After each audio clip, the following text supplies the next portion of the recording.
Salut les riders, aujourd'hui on se retrouve pour un nouveau tuto et je vais vous montrer comment avoir un drop test idéal sur votre trotte.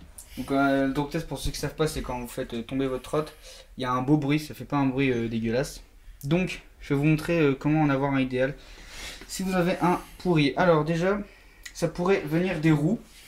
Je vais montrer la roue arrière parce que ce sera plus simple. Ça pourrait venir des roues. Donc si vous regardez d'abord si c'est bien serré, donc si vous avez un pegs, vous avez juste à tourner votre pegs comme ça, et si vous voyez que ça tourne pas, ça veut dire que c'est bien serré. Donc si c'est bien serré et que vous avez quand même un bruit bizarre, faudrait regarder vos trous. S'il n'y a pas de jeu dans la roue déjà, si le roulement n'est pas cassé, et après si c'est pas cassé le roulement, c'est peut-être tout simplement la roue qui commence à se déjanter, hein, ça m'est arrivé, voilà. Ensuite, le frein.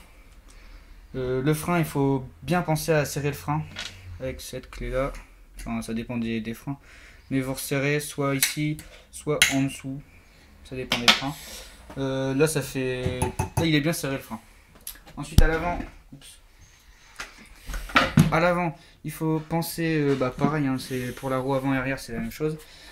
Il faut penser à bien serrer son système de compression, comme ça, hop, il n'y a pas de bruit. On n'a pas de jeu, nickel. Ça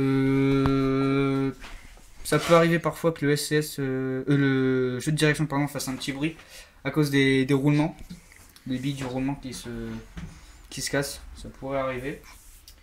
Donc pour la barre, ça c'est que pour les gens qui ont agrandi leur barre, ça pourrait provenir de l'axe qui n'est pas assez serré, donc vous avez juste à le resserrer. Puis pour savoir si c'est bien serré, vous avez juste à lâcher votre barre. En fait, vous faites un drop test de barre, vous avez juste à la lâcher. Oula. Et si ça fait un bruit de métal qui se touche, en fait, un genre de bruit comme ça veut dire que c'est pas serré, vous devez juste le serrer. Et là, vous aurez un drop test idéal. Donc, si jamais ça vous a servi, si jamais ça vous a plu, vous pouvez vous abonner, on fera d'autres vidéos, vous pouvez lâcher un commentaire pour me dire si vous avez besoin d'aide, si vous voulez qu'on fasse d'autres tutos. Et voilà. A plus.